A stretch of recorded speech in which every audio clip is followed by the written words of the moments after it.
आकाशवाणी नागपूर विना डोंगरवार आपल्याला ठळक बातम्या देत आहे. E20 अर्थात 20% इथेनॉल मिश्रित पेट्रोलच्या वापरामुळे वाहनांच्या कार्यक्षमतेवर किंवा टिकाऊपणावर कोणताही लक्षणीय परिणाम होत नसल्याचं केंद्रीय रस्ते वाहतूक आणि महामार्ग मंत्री नितीन गडकरी यांनी स्पष्ट केलं आहे.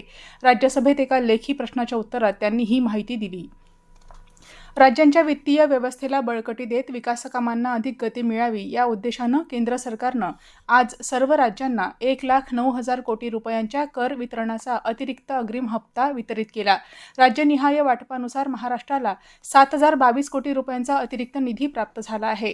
केंद्र शासनानं ही रक्कम 10 ऑगस्ट रोजी होणाऱ्या नियमित मासिक कर हस्तांतरणाव्यतिरिक्त वितरित केली आहे.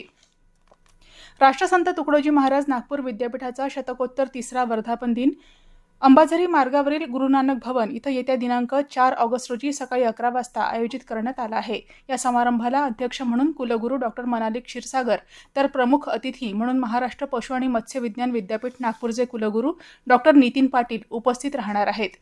भारत निवडणूक आयोगाच्या सूचनेनुसार वाशिम जिल्ह्यात SIR अंतर्गत 99% मतदारांपर्यंत BLO पोहोचले असून 89% काम पूर्ण झालं आहे. नागरिकांनी SIRची प्रक्रिया पूर्ण करण्यासाठी सहकार्य करण्याचं आवाहन जिल्हाधिकारी योगेश कुंभेजकर यांनी केलं आहे.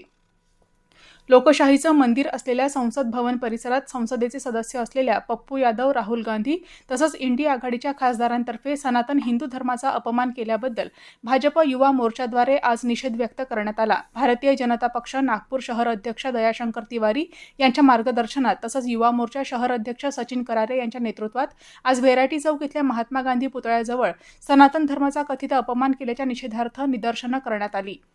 मुंबई प्रादेशिक हवामान केंद्रानं राज्यासाठी पुढील 5 दिवसांचा हवामान अंदाज जाहीर केला असून मेघगर्जना, विजांचा कडकडाट आणि काही ठिकाणी जोरदार पावसाची शक्यता लक्षात घेता विविध जिल्ह्यांसाठी अलर्ट जारी करण्यात आला आहे. 1 ऑगस्ट रोजी विदर्भातील बुलढाणा, अकोला, वाशिम, अमरावती, यवतमाळ, वर्धा, नागपूर, भंडारा, चंद्रपूर, गोंदिया आणि गडचिरोली जिल्ह्यांसाठी येलो अलर्ट देण्यात आला आहे.